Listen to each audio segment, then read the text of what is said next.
नमस्कार, राजनीतिक चर्चा में आपका स्वागत है। मैं आपके साथ मुरली मनोहर और आप देख रहे हैं नेशनल कवरेज। आज हमारी जो चर्चा होगी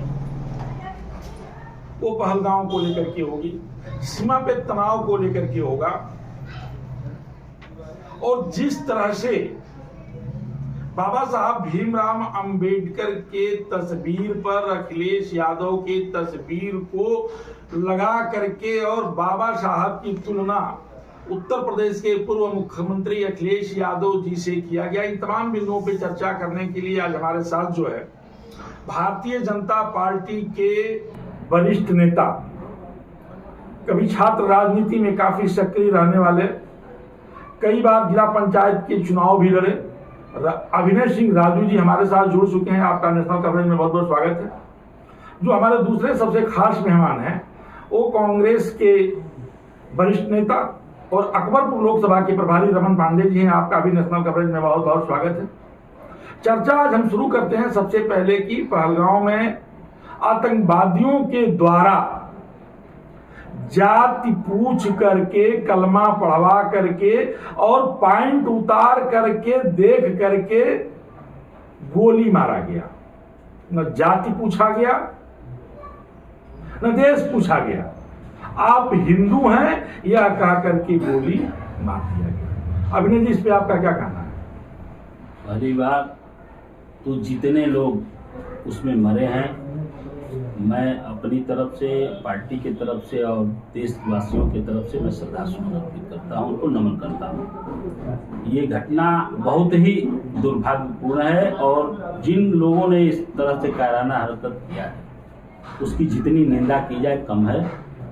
वहां पे जो घटना हुई उसमें जाति कहीं से नहीं पूछा गया, धर्म पूछ के मारा गया। आपने कहा, और धर्म पूछ के इस तरह से मारा गया कि एक तरफ से अगर हिंदू धर्म के लोग हैं, मानने वाले हैं, उसके सनातन धर्म के लोग हैं तो एक तरफ हो जाए और दूसरे धर्म के लोग हैं तो एक तरफ हो जाए। सनातन धर्म के लोगों को, महिलाओं को छोड़ के इसलिए भेजा है कि महिलाएं मोदी जी को बता देना कि हम इनको मार रहे हैं, हिंदू धर्म के लोगों को, सनातन धर्म के लोगों को। रमन जी, ये बहुत बड़ा प्रकरण था इस देश के लिए। जिस देश में जाति जनगणना की बात हो रही हो, जिस देश में जाति को लेकर के राजनीति हो रही हो, जिस देश में हर आदमी जातिगत पार्टी बना रहे हो, ऐसे में जो है, जो आतंकवादी हमला हुआ है और जो लोग मारे गए हैं उनसे जाति नहीं पूछा गया, उनसे धर्म पूछा गया। इस पे आपका क्या कहना है? अभिनय जी ने बड़े साफ शब्दों में कहा है, श्रद्धासुमन भी अर्पित किया है और बड़े साफ शब्दों में कहा गया है कि वहां जाति नहीं पूछा गया, वहां धर्म पूछा गया है।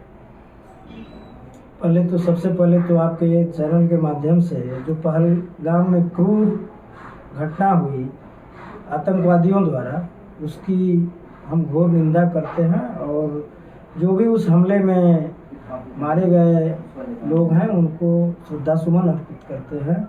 देखिए, इसके पहले भी घटनाएं हुई हैं, लेकिन इस तरह के वाक्य उसमें धर्म पूछकर या जो भी आप बता रहे हैं इस तरह की घटनाएं नहीं, मैं बता नहीं रहा हूँ, मैं नहीं बता रहा हूँ, पूरा देश देखा है। मैं वही कह, प्रत्यक्षदर्शी लोगों ने भी देखा है। मैं वही, जिनकी घर की महिलाएं बची हैं वो अपने घर आकर के मीडिया के सामने बताई हैं कि धर्म पूछा गया, उनको कलमा पढ़ाया गया। मैं वही बता रहा हूँ कि इस तरह की घटनाएं नहीं हुई थी, पहली बार देखा गया। देखिए, कश्मीर और पाकिस्तान की जो वहाँ पे आतंकवादी पल पोस रहे हैं, उनकी नीयत जो है बेहद खराब है। हिंदुस्तान में वह धर्म के आधार पे लोगों को लड़ा करके कि जब जाति पूछ के मारा, धर्म पूछ के मारा जाएगा तो हिंदुस्तान में एक माहौल बनेगा और यहाँ पे विभिन्न धर्मों के लोग रहते हैं, यहाँ हिंदू भी रहता है, यहाँ मुसलमान भी रहता है। और मैं एक चीज़ आपके जानकारी के लिए बता दूं कि वहाँ जो घोड़े वाला था वह भी एक शहीद हुआ है, वह मुसलमान था, जबकि वह भी शहीद हुआ है। तो अब यह बातें उस परिवार के लोग बता रहे हैं कि जिनके परिवार में लोग मारे गए हैं, तो कहीं ना कहीं आतंकवादियों की एक साजिश है कि भारत को धार्मिक आधार पे बांटा जाए, यहाँ पे हिंदू मुस्लिम को आपस में लड़ाया जाए ताकि हिंदुस्तान जो है कमजोर। राजू जी, अहम सवाल यह है कि 19 तारीख को आतंकवादी हमला होता है। आज 3 मार्च हो गया, आज 3 मई हो गया और अब तक जो है कार्रवाई के नाम पर सिर्फ जल सिंधु पर बैन लगा दिया गया कि हम पाकिस्तान को पानी नहीं देंगे। सर्च ऑपरेशन करके आतंकवादियों को जम्मू कश्मीर में खोजा जा रहा है। पाकिस्तानी नागरिकों को जो है भारत छोड़ करके पाकिस्तान जाने के लिए जो है सख्त निर्देश दे दिया गया है। कार्रवाई के नाम पर अब तक ये हुआ है, लेकिन पूरे देश में उबाल है और पूरा देश अटैक चाहता है। आप क्या कहते हैं इस पे? पहली बात तो भाई साहब ने जो कहा, मैं उस बात का खंडन करता हूं कि 1990 में जब कश्मीरी पंडितों को वहां से भगाया गया था तो मस्जिदों से ऐलान करके भगाया गया था कि यहाँ पे महिलाओं को छोड़ दे और बच्चे सहित यहाँ से तुरंत उसी रात फौरन निकल जाओ यहाँ से। और वो औरतें आज भी जो टीवी पे न्यूज चैनलों पे बयान दे रही हैं तो रोंगटे खड़े हो जाते हैं। एक व्यक्ति ने तो अभी उनका नाम याद है, 78 वर्ष के हो गए हैं, उन्होंने अपने बयान दिया था कि 11 लोग मेरे परिवार के थे और मैं ट्रक में छिप कर कैसे आया, 11 लोग वहां पे मारे गए। और यहाँ तक मैं जिनसे उस परिवार से मेरा बनता था, जो मुस्लिम बिरादरी के थे, जिनसे मेरा संबंध था, उन्होंने कहा कि ये जो 5 लाख रुपया और सोना मैं रखा था, उस समय 1 केजी सोना और 2 केजी चांदी रखे थे। और उन्होंने कहा कि अविलंब ये सोना चांदी और पैसा रख दो और किसी तरह तुम भग जाओ, औरतों को छोड़ दो। इस तरह की निर्मम हत्या मतलब इसके पहले भी हुई है और आज भी हुई है। अपवाद के रूप में 1947 के बाद लगातार जम्मू कश्मीर में आतंकवादी घटनाओं को अंजाम दिया जाता था। ऐसा नहीं है कि 2014 के बाद हुआ है या 2014 के पहले होता था। 2014 के पहले भी होता था और 2014 के बाद भी हुआ है। 2014 के बाद में 2 बड़ी घटनाएं हुई हैं जिसमें तमाम लोगों ने अपना जान गंवाया है। सेना के जवानों ने भी अपना जान गंवाया है। रमन जी, देखिए, मैं अभी भाई साहब बोल रहे थे कि 89-90 की घटना की जिक्र कर रहे थे, तो इनको या तो आप पार्टी के अधिकृत प्रवक्ता बन के अगर आप बोल रहे हैं तो पार्टी लाइन आपकी क्या बोल रही है। अभी महाराष्ट्र के जो डिप्टी सीएम है उस घोड़े वाले के घर भी गए थे, आर्थिक सहायता दिए, तो कैसे इस बात को स्वीकार कर लिया जाए। अभी जो उस हमले में शहीद हुए नेवी के जवान, उनकी पत्नी का बयान सुनिए। शुभम द्विवेदी जो कानपुर है, उनकी पत्नी का बयान सुनिए, वो क्या बोल रहे हैं। वह तो यही बोल रहे हैं कि इससे कश्मीर में और हिंदू मुस्लिम में जो जिस दिन हमला होता है उस दिन पूरे देश में एक माहौल बनाया जाता है। भारतीय जनता पार्टी के जो ट्रोलर है, जो सोशल मीडिया पे एक्टिव हो जाते हैं, धर्म की बात करने लगते हैं। अरे पूरे हिंदुस्तान आज पहली बार जो है 35 सालों के बाद पूरा कश्मीर शट डाउन था। पूरे कश्मीर में सारी दुकानें बंद थी। एक स्वर से लोग उस घटने की निंदा कर रहे थे। और आज भारत का विपक्ष, समूचा विपक्ष, कल कांग्रेस की वर्किंग कमेटी की बैठक होती है, उसमें प्रस्ताव पारित होता है कि हम आतंकवाद के मुद्दे पर सरकार के साथ हैं। मोदी जी जो भी निर्णय लेना चाहते हैं वह निर्णय लें और आतंकवादियों को सबक सिखाएं। तो पहली बार तो ये हमें देखने को मिल रहा है। और एक चीज़ और है कि नेता प्रतिपक्ष जाते हैं, कश्मीर का दौरा करते हैं, शुभम द्विवेदी के घर जाते हैं, और वहीं देश के प्रधानमंत्री बिहार में रैली करते हैं, गलबैया करते हैं, नीतीश कुमार से हंसते हुए तस्वीर साझा करते हैं। क्या यह देश के लोग नहीं देख रहे हैं? देखिए, आतंकवाद जैसे हमले के बाद प्रधानमंत्री बिहार जाते हैं और विपक्ष के नेता जम्मू कश्मीर जाते हैं। 1 मिनट का समय दे दीजिए। जिस तरीके से आतंकवाद पे कांग्रेस हो या समाजवादी पार्टी या समूचा विपक्ष हो देश का, आज एक स्वर से कह रहा है कि मोदी जी निकालिए राफेल को, निकालिए सुखोई को, निकालिए अग्नि मिसाइल को। आप किस लिए? केवल नींबू और मरचा लगाकर उस पर लगाकर रखने के लिए उसको रखे हैं? आप निकालिए, कौन आपको रोक रहा है? हम लोग आपके साथ खड़े हैं। जरूरत पड़ेगी तो कांग्रेस के सिपाही भी युद्ध मैदान में जाने के लिए तैयार है। ठीक है, हम समझ गए। अभिनय जी, आपको क्या लगता है, युद्ध हो जाना चाहिए, जवाब करारा देना चाहिए पाकिस्तान को? विलंब क्यों हो रहा है? करारा देना नहीं चाहिए, करारा दिया जाएगा। समय का इंतजार है। सेना को पूरी छूट दी गई है, पूरी तरह से सेना के ऊपर छोड़ दिया गया है। जिस तरह से स्ट्राइक पहले की सरकार थी, वहीं जम्मू कश्मीर में ईटा पत्थर से हमारे सेना के जवान पीटे जाते थे और बाकी लोग साइलेंट रहते थे। लेकिन जब से भारतीय जनता पार्टी की सरकार आई है और मैं इसमें भी कह रहा हूं कि पूरा विपक्ष एक साथ है इस प्रकरण पे। मैं इस प्रकरण का खंडन नहीं करता हूं कि पूरा विपक्ष साथ नहीं, पूरा विपक्ष ने एक स्वर से कहा है। यहां तक कि ओवैसी जी का बयान जो आया है वो इतना सार्थक है कि सारे विपक्ष के नेताओं से सबसे पहले मैं उनकी सराहना करता हूं कि उन्होंने साफ साफ कहा, उन्होंने कहा कि हिंदुस्तान का मुसलमान। लेकिन मैं उन मुसलमानों को नहीं करता हूं कि जो लोग हिंदुस्तान में रह के और पाकिस्तान जिंदाबाद बोलते हैं, हिंदुस्तान का नमक खाते हैं और पाकिस्तान जिंदाबाद बोलते हैं, उन मुसलमानों को कहते हैं जो दोहरी नागरिकता टाइप के है, कि जो हमेशा उनके दिलों और दिमाग में पाकिस्तान बसा है, उनके लिए मैं कहता हूँ। यहाँ के लोगों के लिए नहीं कहता हूँ। यहाँ के जो मुसलमान हैं, जो हिंदुस्तानी हैं, उनके लिए मेरा सब कुछ नहीं है। लेकिन जिस तरह से वो अटैक हुआ, जिस तरह से धर्म पूछ के मारा गया, जिस तरह से इसके पहले ही 1990 की घटना कश्मीरियों को भगाया गया, इस सारे प्रकरण पे मैं बार बार कहता हूं, ये सारे प्रकरण पे कहीं ना कहीं से कुछ लोग संरक्षक हैं। इसके पहले की भी सरकार 370 हटने से पहले वहां सेना की स्थिति क्या थी? मैं आपके पास फिर लौटूंगा। अभिनय जी, रमन जी, सर्च ऑपरेशन जम्मू कश्मीर में शुरू हो गया है और प्रधानमंत्री ने कहा था कि हम आतंकवादियों को मिट्टी में मिला देंगे। उस क्षेत्र में भी प्रधानमंत्री ने काम शुरू कर दिया है। लगातार जम्मू कश्मीर में जो है सर्च ऑपरेशन हो रहा है, आतंकवादियों को चिन्हित किया जा रहा है, उनका घर गिराया जा रहा है, मारा जा रहा है, तमाम लोगों को उठा करके उनसे पूछताछ हो रहा है। इसके बारे में आप कितना संतुष्ट हैं? देखिए, सेना का जो अधिकार है, ऐसे हमले होते हैं तो सरकारें जो है निर्णय लेती हैं।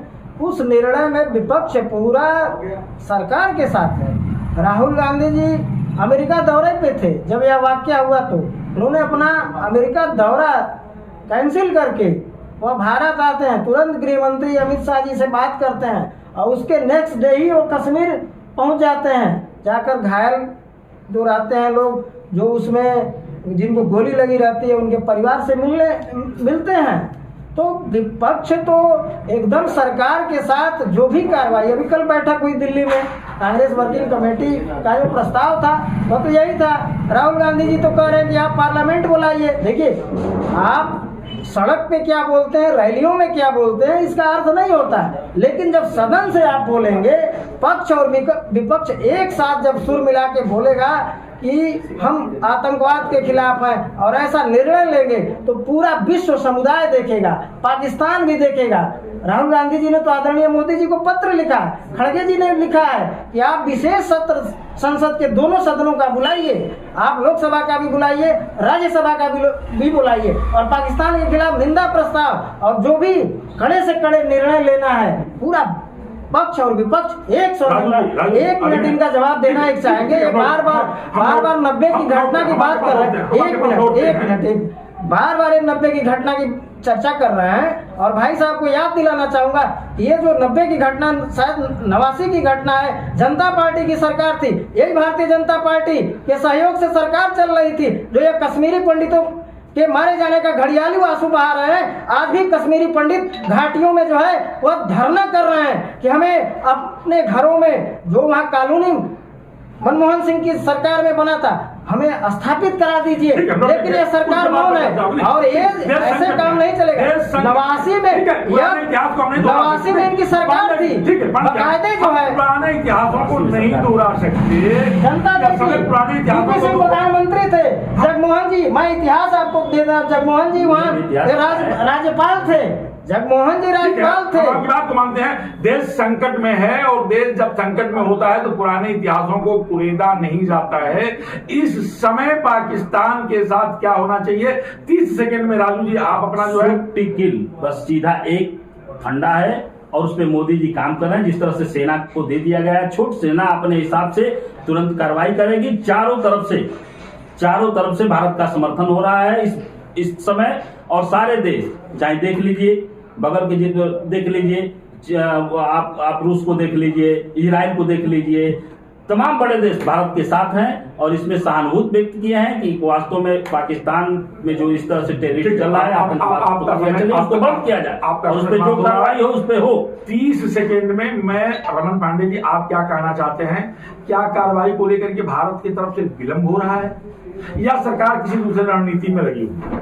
देखिए, पूरे देश का दबाव है, विपक्षी पार्टियां सरकार के साथ एकदम खड़ी हैं कि आप जो भी निर्णय लें, राहुल गांधी हो चाहे कोई भी विपक्ष का नेता हो, एकदम एक स्वर में कह रहा है कि आप पाकिस्तान को जो भी कड़ा संदेश देना चाहते हैं, चाहे वह हमला करके या किसी भी माध्यम से, आप निर्णय लीजिए। लेकिन एक बात और है कि आज जो मुख्य मुद्दा था पहलगाम, लेकिन यह लोग तो जाति जनगणना में लोगों को भ्रम में फंसा रहे हैं। जातिगत जनगणना, जब राहुल गांधी जी और कांग्रेस पार्टी जातिगत जनगणना की बात करती थी तो यह लोग राहुल गांधी को बुरा भला कहते थे कि देश में जातिगत हिंसा हो जाएगी, देश टूट जाएगा। लेकिन आज मोदी जी की जातिगत जनगणना को भारतीय जनता पार्टी के लोग, जो लोग विरोध करते थे, वह मास्टर स्ट्रोक बता रहे हैं। देश को गुमराह, आपने चर्चा को आगे बढ़ा दिया। ठीक है, आपने कहा कि राहुल गांधी ने जो है चर्चा जातिगत जनगणना का मुद्दा उठाया और कैबिनेट ने उसको पास कर दिया। अभिनय जी, आप 30 सेकंड में अपना सफाई दे लीजिए, 30 सेकंड में। इसमें सफाई देने की कौन सी बात है? देश जातिगत जनगणना से साफ इन लोगों का हो जाएगा कि कौन किस जाति का है। जो लोग टाइटल भी बदल के जाति लिखते हैं उनका भी पर्दाफाश हो जाएगा। उसे तो हमारे हिसाब से जाति जनगणना के साथ साथ आर्थिक जनगणना भी हो जानी चाहिए। इससे देश का पता चल जाए कि कितने लोग सबल हैं और कितने लोग निर्बल हैं, साथ साथ वो भी हो जाना चाहिए। लेकिन तभी से ये लोग जाति गणना, उसमें जाति पूछ के नहीं मारा गया था, धर्म पूछ के मारा गया था। लेकिन चारों तरफ से दबाव था, सरकार ने चाहा कि जब सबका यही इच्छा है तो हम लोग जाति जनगणना में लेट न किया जाए। बहुत दिन से मामला पेंडिंग चल रहा है, जनहित का मामला है, जाति जनगणना करा दिया जाए। लेकिन इस समय सरकार का एक ही ध्यान है, सीधे पाकिस्तान, और किस तरह से टारगेट में रहेगा, किस तरह से भारत उस पर सकुशल रूप से, पूर्ण रूप से पूरे भारत विश्व पटल पे भारत अपनी ख्याति भी जमाते हुए पाकिस्तान को किस तरह से नस्तानाबूद करेगा, एक ही काम उस पे चल रहा है। और पूरी साथ सरकार, सेना, विपक्ष सब लोग साथ हैं, उसमें पूर्ण रूप से काम हो रहा है। उसमें संतुष्ट भी है। अभी कांग्रेस के प्रवक्ता और लोकसभा के प्रभारी रमन पांडे जी ने जो जातिगत जनगणना की बात उठाई है, 1929 में अंग्रेजों ने भारत में पहली बार जातिगत जनगणना की। स्वतंत्र भारत में पहली बार जातिगत जनगणना मोदी कैबिनेट ने मंजूरी दिया और मोदी कैबिनेट करने जा रहे हैं। जो विपक्ष के पास जातिगत जनगणना का तर्कस था, मोदी सरकार के कैबिनेट ने उस तर्कस को भी, उनके बाण को भी उस तर्कस में रखने का काम किया। चाहे लालू हो, अखिलेश यादव हो, राहुल गांधी हो, चाहे जो भी बड़े नेता हो, विपक्ष के सारे लोगों की एक ही मांग थी कि जातिगत जनगणना कराया जाए। और जातिगत जनगणना को कैबिनेट ने मंजूरी दे करके यह भी काम स्वतंत्र भारत में पहली बार नरेंद्र मोदी जी ने अपने नाम कर लिया है। और एक बात तो एकदम साफ स्पष्ट हो गया है, तमाम विधानसभाओं का चुनाव है। पश्चिमी बंगाल में विधानसभा का चुनाव है, बिहार में विधानसभा का चुनाव है, 27 में विधानसभा उत्तर प्रदेश का चुनाव है। अब विपक्ष को इस मुहाने पर ला करके मोदी कैबिनेट ने खड़ा कर दिया कि अब कोई दूसरा और नया मुद्दा आप ले आइए। जिस मुद्दे पर आप राजनीति करते थे उस मुद्दे को मोदी कैबिनेट ने खत्म कर दिया, बीजेपी की सरकार ने खत्म कर दिया, उस मुद्दा को ध्वस्त कर दिया मंजूरी देकर के जातिगत जनगणना कराने का। अब इन लोगों को तो बात एकदम साफ और स्पष्ट हो गया है। अभिनय जी, पांडे जी, दोनों लोगों को मैं बता देना चाहता हूं कि एकदम स्पष्ट हो गया है, एकदम क्लियर हो गया है कि अब विपक्ष को इन विधानसभाओं में चुनाव लड़ने के लिए किसी दूसरे मुद्दा की तलाश करने की जरूरत है। उस मुद्दा को तो बीजेपी ने खत्म कर दिया है। आज का जो डिबेट यही खत्म करता हूं। धन्यवाद।